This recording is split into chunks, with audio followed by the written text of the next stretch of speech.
Selamat pagi semuanya. Bismillahirrahmanirrahim. Alhamdulillah wassalatu wassalamu ala Rasulillah. La haula wala quwata illa billah. Yang kami hormati Bapak Porkap 3, Bapak Fahrudin, rekan-rekan di kepengurusan Pawitan, Bu Ketua, Sekretaris Bendahara, serta rekan-rekan semua SDM PKH Pawitan yang berbahagia. Alhamdulillah segala puji hanya milik Allah Subhanahu wa taala yang menggantikan siang dan malam.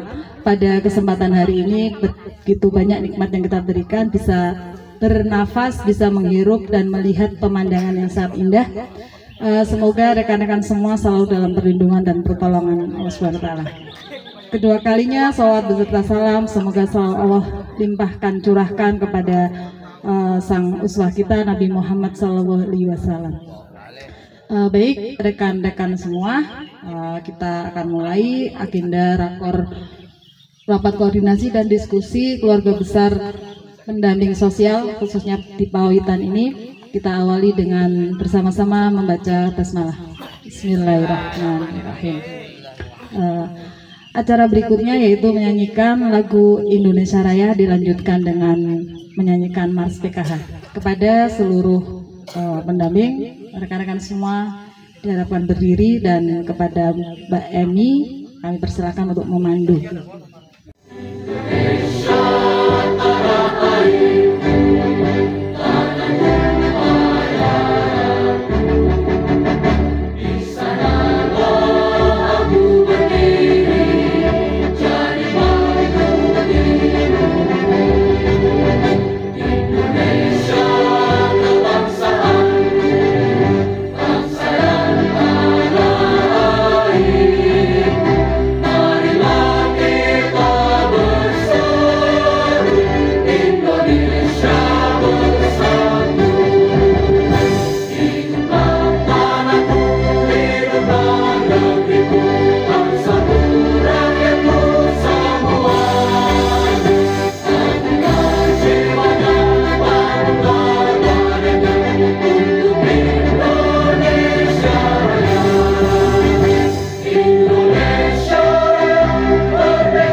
acara berikutnya yaitu doa yang akan dibawakan oleh Pak Nur Rohim. Kepadanya dipersilakan. Assalamualaikum warahmatullahi wabarakatuh. Bismillahirrahmanirrahim. Allahumma sholli wa sallim ala sayyidina wa maulana Muhammad. Alhamdulillahi rabbil alamin. Hamdan syakirin, hamdan na'imin, hamdan yafi ni'amahu wa yukafiru mazidah. Ya Rabbana lakal hamdu kama yanbaghi jalali wajhika wa 'azimi sultanik. Allahumma sholatan tunjina biha min jami'il ahwali wal afat wa taqdi lana biha jami'al hajat wa taqdi lana biha jami'al hajat wa taqdi lana biha jami'al hajat min jami'il khairi fil hayati wa ba'dal mamat. Allahumma yassir wa la tu'assir fa inna taysira fil 'asir 'alaika yassir. Allahumma tawil umurana wa sahih arsadana wa nawir qulubana wa wasi' arzaqana wa ilal khairi qaribna wa 'anil syarri ab'idna. Allahumma barik lana fi umrina wa barik lana fi rizqina wa barik lana fi ilmina wa barik lana fi auladina wa barik lana khususan jamaah keluarga besar pendamping sosial Pawitan khas. Rabbana balamna anfusana wa ilam taghfir lana wa tarhamna lanakunanna minal khasirin. Rabbana atina fid dunya hasanah wa fil akhirati hasanah wa qina adzabannar. Wa sallallahu ala sayyidina Muhammadil ummi wa ala alihi wa sahbihi wa baraka wa salam. Subhana rabbika rabbil izzati amma yasifun wa salamun alal mursalin walhamdulillahi rabbil alamin. Wassalamualaikum warahmatullahi wabarakatuh.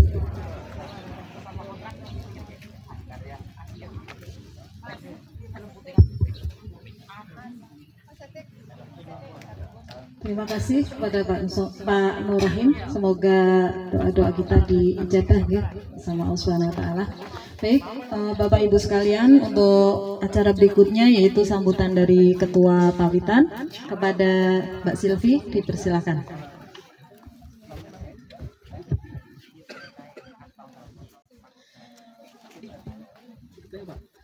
Assalamualaikum warahmatullahi wabarakatuh. Yang terhormat Pak Korkap Fahrudin, yang saya hormati dan yang saya banggakan teman-teman SDM PKH Pawitan. Pertama-tama marilah kita panjatkan puji syukur kehadirat Allah yang telah memberikan rahmat dan hidayahnya sehingga kita bisa berkumpul bersama dalam keadaan sehat walafiat di Comal Baru Water Park. Salawat serta salam kita curahkan kepada junjungan Nabi kita Nabi Muhammad SAW. Semoga kita mendapatkan syafaatnya di yaumil qiyamah. Amin amin Allahumma amin. Saya mengucapkan terima kasih kepada teman-teman yang sudah hadir pada kegiatan rakor pada siang hari ini karena tidak pagi lagi ya Pak. Saya juga mohon maaf apabila dalam persiapan masih ada kurang-kurangnya. Niki berarti rakor yang pertama kemarin tidak ada rakor, ini yang pertama kalinya yang 2 bulan sekali dilaksanakan. Insya Allah nanti rakor hari ini ada pengarahan dari Pak Korkap dan juga ada lomba-lomba ya, nanti kita bisa ikuti bersama. Semoga teman-teman menikmati kegiatan pada hari ini dan semoga bahagia selalu ya, selingan hiburan setelah kemarin ada validasi TLHP, ada FDS-an yang rutin kita laksanakan, ada pemutahiran dan lain sebagainya. Semoga hari ini kita bisa bersenang-senang di September ceria ini. Demikian yang dapat saya sampaikan. Saya mohon maaf apabila ada kata-kata yang kurang berkenan di hati teman-teman. Billahi taufiq wal hidayah. Wassalamualaikum warahmatullahi wabarakatuh. Baik, Bapak Ibu sekalian, kita masuki acara inti yaitu pengisian dari Bapak Korkap. Kita simak bareng-bareng. Barangkali ada info-info yang aktual ya, yang bisa kita simak dan kita tindak lanjuti. Kepada Pak Korkap Fahrudin, waktu dan tempat dipersilakan. Cek. Assalamualaikum warahmatullahi wabarakatuh. Saya jawab papat tok ya. Assalamualaikum warahmatullahi wabarakatuh.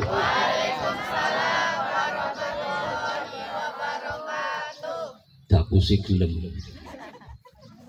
Bismillah, alhamdulillah, wassalatu wassalamu ala rasulillah, la hawla wa la quwata illa billah, amma ba'd. Yang saya hormati rekan-rekan SMPKH Pawitan 4 kecamatan wilayah timur atau wilayah wetan, Comal, Bodeh, Ulu Jami, dan Ampel Gading, yang tidak bisa saya sebutkan satu persatu.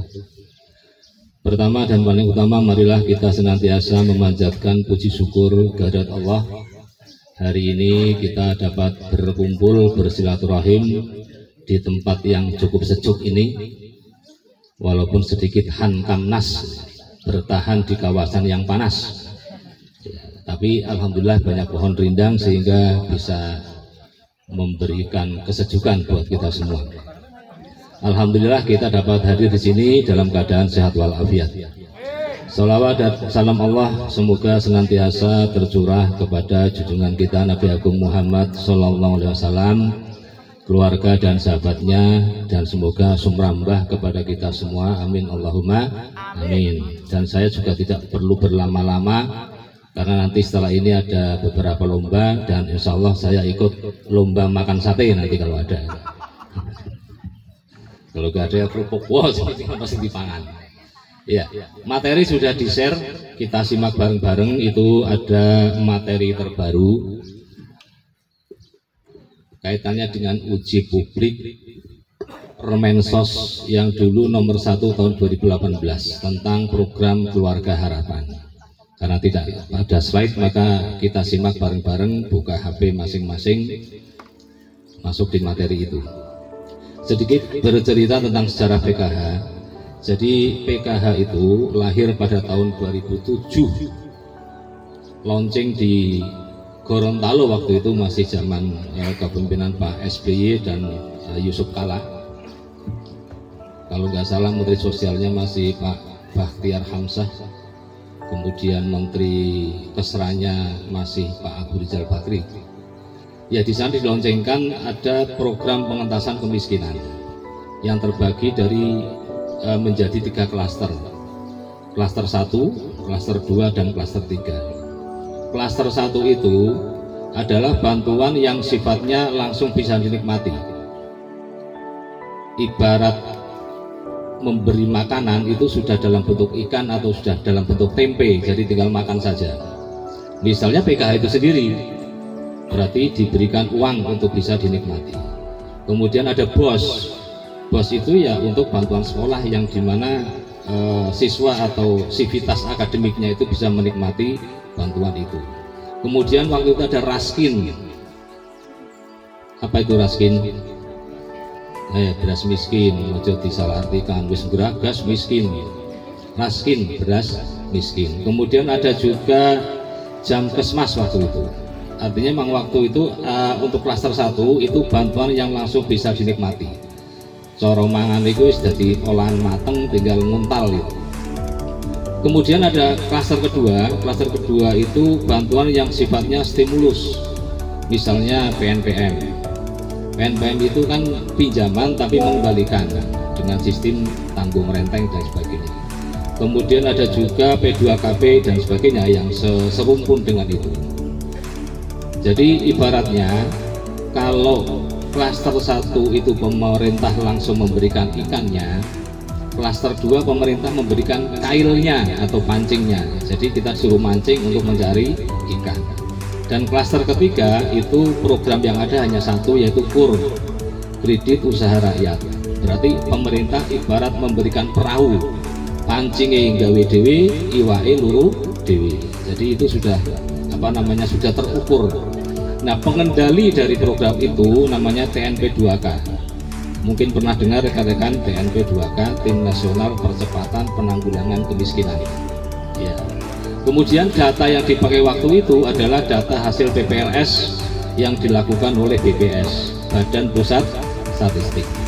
Nah, kemudian sekarang bergeser menjadi untuk urusan bansos itu datanya satu, yaitu dari Pusdatin, Pusat Data dan Informasi, di bawah naungan Kementerian Sosial Republik Indonesia. Nah, perjalanan PKH dari tahun ke tahun itu juga ada perbedaan atau perubahan nomenklatur atau tata nama.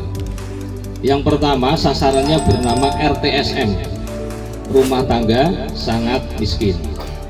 Ya, kalau yang angkatan lama itu yang tua-tua kayak Mbak Sri, Mbak Evi. Kalau saya tua tapi berjiwa muda.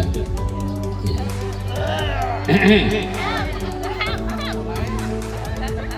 Terus mulai sedeng. Iya. Sampai mana tadi, sampai lupa. Iya, RSTM, rumah tangga sangat miskin. Dulu ada klasifikasi juga. Satu, rumah tangga sangat miskin, yang nanti di cover itu klaster 1. Kemudian ada rumah tangga miskin, ya, jadi miskin saja. Dan yang ketiga yang mendapat kur itu adalah rumah tangga hampir miskin, waktu itu namanya seperti itu. Berarti ada RTSM, RTM, dan RHM, rumah tangga hampir miskin. Nah, kemudian pada tahun 2011 di mana PKH mulai masuk di Kabupaten Pemalang, itu nomenklaturnya atau tata nama untuk penerima manfaat menjadi KSM, keluarga sangat miskin. Dan pada akhirnya setelah Bu Khofifah menjabat menjadi KPM, keluarga penerima manfaat. Di situ tidak hanya sangat miskin saja. Jadi bedanya apa? Bedanya dulu rumah tangga kemudian berubah menjadi keluarga. Rumah tangga itu ya rumah, kemudian keluarganya bisa satu rumah itu 3 keluarga. Tapi karena dulu konsepnya rumah tangga, maka yang menjadi pengurus adalah dari satu rumah tangga itu. Jadi membawai beberapa keluarga. Nah, karena di situ ada tukaran, ada cekcok dan seterusnya, sehingga dipisah menjadi keluarga, bukan lagi rumah tangga. Nah, di sini perbedaan antara rumah tangga dengan keluarga, rekan-rekan harus paham. Apa itu rumah tangga dan apa itu keluarga. Keluarga itu gampangannya kakak gitu. Nah, rumah tangga itu ya di dalam satu rumah itu bisa jadi satu rumah ada 3 sampai 4 kakak. Pengertiannya seperti itu. Kemudian coba kita simak. Ya, meripati atau definisi. Ya, definisi PKH dulu itu kan program yang memberikan bantuan tunai bersyarat waktu itu. Waktu dulu kita pertama kali mengambil program ini, namanya program yang memberikan bantuan tunai bersyarat kepada rumah tangga sangat miskin. Nah, di sini yang terbaru penyempurnaan dari Permensos nomor 1 tahun 2018 tentang PKH.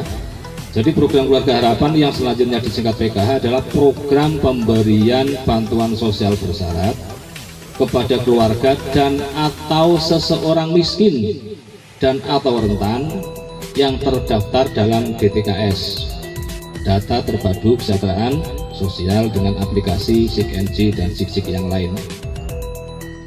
Kemudian tujuannya juga sedikit mengalami perubahan, tapi ada beberapa yang sama. Yang pertama ini sama, meningkatkan taraf hidup melalui akses layanan pendidikan, kesehatan, dan kesos. Kemudian mengurangi beban pengeluaran KPM. Kemudian membentuk kesadaran KPM mengakses layanan kesehatan, pendidikan, serta kesos. Meningkatkan kemampuan KPM dalam memanfaatkan produk jasa keuangan formal atau inklusi keuangan. Dan yang terakhir, meningkatkan kemampuan KPM dalam menjalankan tanggung jawab dan peran sosial. Nah, ini yang ada sedikit tambahan di sini. Kemudian dasar hukum ya di situ bisa terlihat, tapi bogolnya itu ya ada di Undang-Undang Dasar 45 Pasal 34. Fakir miskin dan anak-anak yang terlantar dipelihara oleh negara. Jadi kalau ada orang minta bantuan sosial atau diminta bantuan ke jenengan, ya dilihat itu dari pasal itu. Sampean fakir ora, miskin yo ora, terlantar yo beli kok njaluk bantuan. Ya, dilihat dari Undang-Undang Pasal 34 saja sudah bisa menganulir.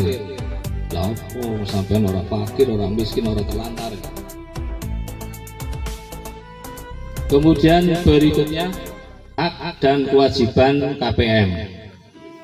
Apa hak dan kewajiban KPM? Haknya ya KPM itu berhak mendapatkan pendampingan, mendapatkan program. Berikutnya mekanisme pelaksanaan PKH. Jadi di situ ada penetapan oleh Kementerian Sosial, kemudian penyaluran. Nah, penyaluran ini cukup rumit karena ada penetapan, kemudian ada OMSPAN, ada status 1 dan sebagainya. OMSPAN itu milik Kementerian Keuangan. Jadi sebelum dicairkan itu dicek dulu oleh Kementerian Keuangan melalui aplikasi yang disebut dengan OMSPAN, Online Monitoring Sistem Perbendaharaan dan Anggaran Negara. Kemudian dilakukan pendampingan, terus evaluasi kepesertaan KPM, dan terakhir terminasi. Nah, ini nanti akan ada masa di mana KPM harus dilakukan terminasi. Penetapan ya itu dilakukan oleh Kementerian Sosial, kemudian ditetapkan secara nasional oleh Kementerian Sosial, kemudian KPM setiap daerah, kabupaten, kota ditetapkan oleh direktur. Ya ini sudah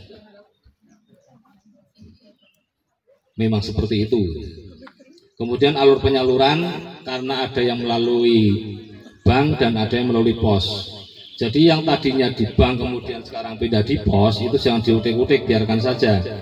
Kenapa? Karena penyaluran melalui PT Pos itu sudah merupakan tindak lanjut atau TL dari Kementerian Sosial. Jadi jangan itu kok sekarang ikut pos Pak, apa harus dicarikan tapi yang baru, tidak usah. Kalau sudah pos ya biarkan saja dulu. Ya, nanti sampai ada regulasi lebih lanjut. Berikutnya adalah mekanisme penyaluran bank, bisa dibaca sendiri. Penyaluran melalui PT Pos juga bisa dilihat sendiri, bisa dicermati sendiri, tidak harus. Kemudian yang sedikit menarik, pendampingan KPM, evaluasi kepesertaan KPM, dan terminasi. Ini menjadi point of interest kita semua. Pertama, pendampingan terdiri dari pertemuan awal, kemudian verifikasi komitmen, pertemuan peningkatan kemampuan keluarga. Jadi memang barometer keberhasilan rekan-rekan itu pada dua kegiatan. Satu P2K2, yang kedua adalah graduasi.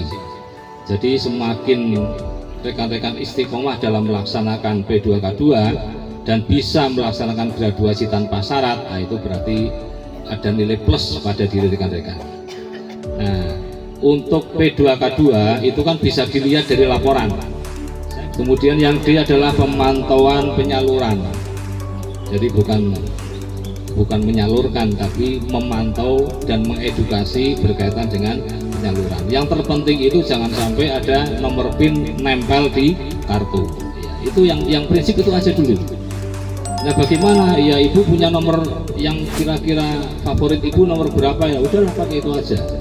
Misalnya nomor favorit atau nomor cantik menurut ibu-ibu adalah 2 sama 4, ya 222, 444 atau 2424, terserah. Yang penting mudah diingat. Jangan sampai orang lain tahu, karena itu hak privasi berkaitan dengan bantuan sosial maupun keuangan di perbankan. Kalau misalnya PIN tertempel di kartu, itu sama saja keluar dari rumah, rumahnya dikunci tapi kuncinya tidak dibawa. Jadi kalau misalnya ada orang jahat mau masuk, ya gampang saja. Kemudian evaluasi kepesertaan, kepesertaan KPM untuk mengecek komponen PKH atau verifikasi kelayakan kepesertaan KPM. Ya, karena sekarang semuanya melalui aplikasi SIX, ya melalui itu. Berikutnya adalah terminasi. Terminasi diberikan dengan ketentuan kondisi tercapainya kesejahteraan KPM, berakhir masa kepesertaan. Berapa tahun tadi di situ? 5 tahun. Ya, setelah 5 tahun ada evaluasi.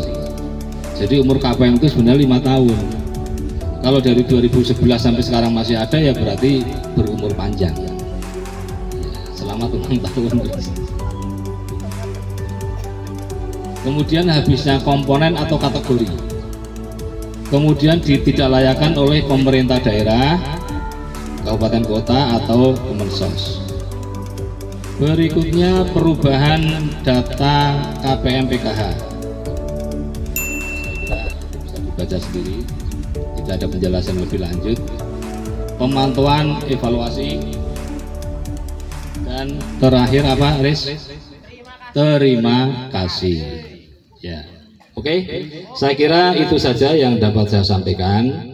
Kurang lebih mohon maaf, barangkali ada yang perlu didiskusikan. Mari kita diskusi. Akhirul kalam, assalamualaikum warahmatullahi wabarakatuh.